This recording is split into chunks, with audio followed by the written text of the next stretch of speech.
Owning your own business and being able to do whatever you want is everyone's dream, but how do you make that happen? And when you do, how do you motivate your team? Here to give us some info is best-selling author and the host of Ambitious Adventures, Greg Roulette. Howdy. Howdy, man. So tell me about this. Like you meet some amazing people when you go out there and you're pitching the ambitious way of life. Mm-hmm. So tell me about some of the people you've met. Yeah, so we've met everyone from New York Times best-selling authors to guys that teach people how to get into playing the NFL. They do NFL combines to people that just help people grow their business using things like Facebook ads and YouTube traffic. Yeah, and you met Alexandra Wilkes Wilson. Tell me about her. Yeah, so she's the co-founder of Gilt.com, which at one time in the early 2000s was a $1 billion e-commerce company. Recently just sold for $250 million. Yeah, I remember that. It was the app and everything was more like they had it really was good things. Flash sales for high-end fashion, and now she started Glam Squad, which is basically bringing beauty services to your home. So if you need to get your makeup done before a show, she'd come to your home and do it. I need the improvement there. Yes. Yeah, love it. So we met her, and she basically told us everything that she's done to found these huge companies and build really good culture in the process, because they're cool companies. But how do you get your employees motivated to help you grow your business forward?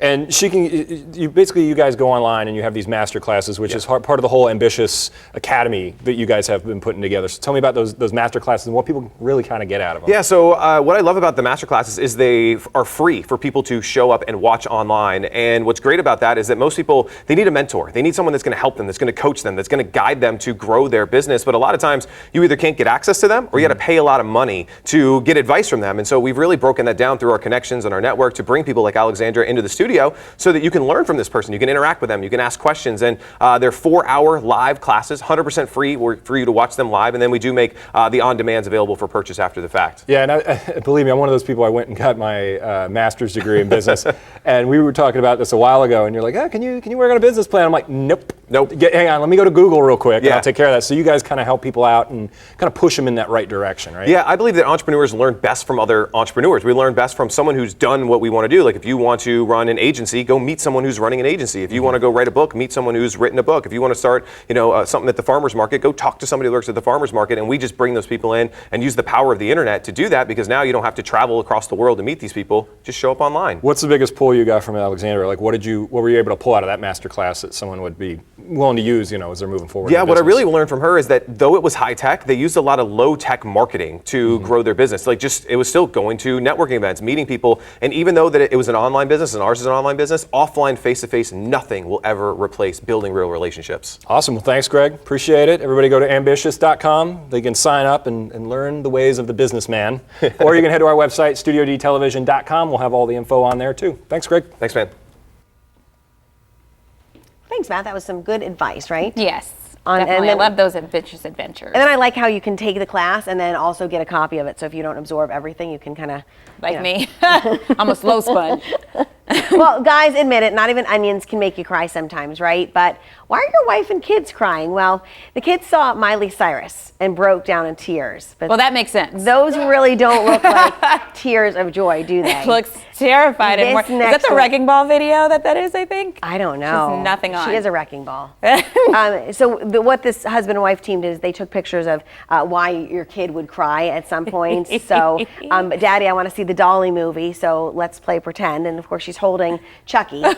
So of course your kid can't see that movie, but she wanted it so badly because it had a picture of Chucky. That is so funny. Yeah, she'll know when she gets older. Kids sees are crazy. Chucky for the first time. Oh, come on, kid. It's Bill Murray. Nobody cries when Bill Murray. And again, it's Bill Murray, so maybe they're both crying because they saw the Ghostbusters reboot. It looks like Tom Hanks. Oh. It does look like Tom Hanks. Was that not Tom Hanks? I think it was Bill Murray. It looked like Tom Hanks to me. What do y'all think? Was I crazy?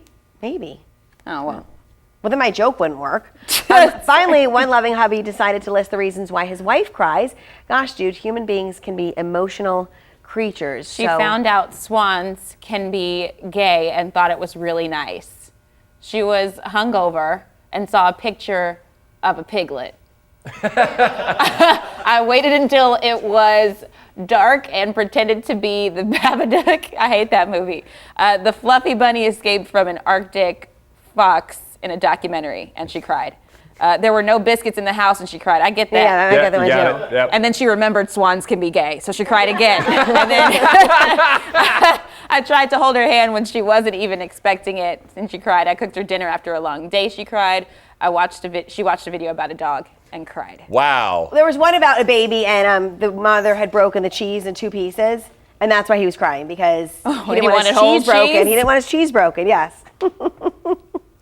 And kids, I hope I have a crazy kid like that just to laugh in their faces. well, when sometimes they cry about the weirdest stuff. What's the weirdest thing one of your kids ever cried about? Where you're like, seriously? Really? It just happens on I can't even think of something So because many it happens on a things. day-to-day basis. You know, where they don't want to finish their food, obviously, or they want more, or just, you know, they just have like meltdowns. Little mini emotional. meltdowns sometimes. So, yeah. Crazy. Matt was probably an emotional kid too. I was a little whiner. When I didn't get my Power Ranger toy, I was a little whiner. Oh gosh. That was my thing. All right, coming up on Studio D, wait till you hear how one pizza shop is tossing up a world of controversy So hungry. as they try to make a difference in their community. Plus, we're reviewing the so shiny It really history looks of a like mine. tradition It does look loved like by that. ladies Crazy. everywhere. So get ready to take some notes, ladies, and drop your man some hints. All this and a lot more when Studio D returns.